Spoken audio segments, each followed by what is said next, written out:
আমরা আশা করছি যে ভুটানের প্রাইম মিনিস্টার, থাইল্যান্ডের প্রাইম মিনিস্টার, তাদের সাথে একটা মিটিং এর আমরা এটা অন্তত নিশ্চিত হয়ে গেছে যে এদের সাথে হবে। বিমস্টেক তো আপনি জানেন একটা বে অফ বেঙ্গলকে ঘিরে একটা যে রিজিওনাল একটা গ্রুপ, এবং এই গ্রুপের যথেষ্ট পটেনশিয়াল আছে, কিন্তু যেটা হলো যে মোর দেন 2 ডিকেডসের পরেও সেই পটেনশিয়ালটা আমরা আসলে অ্যাচিভ করতে পারিনি, বা এটা আমরা যেটা অন্যান্য আসিয়ানের ক্ষেত্রে যেটা দেখা গেছে।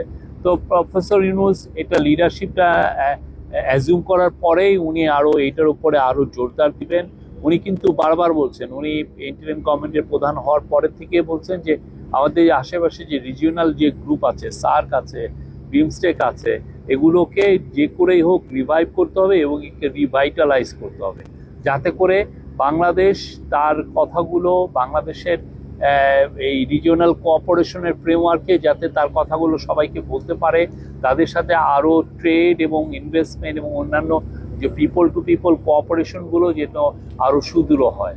তো এই জায়গায় প্রফেসর ইউনূস খুবই সুস্পষ্ট ওনার একটা পলিসি আছে এখানে, বিগিনিং অফ কনভারসেশন ইউএস এর তরফ থেকে।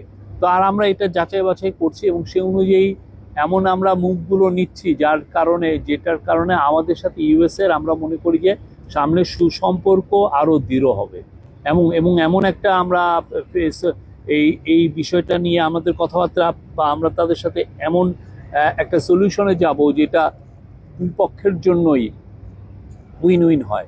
ইউএস এর জন্য উইন উইন হয়, আমাদের জন্য উইন উইন হয়। We are studying it since it is negotiable. We will negotiate and I am sure we can draft out the best deal.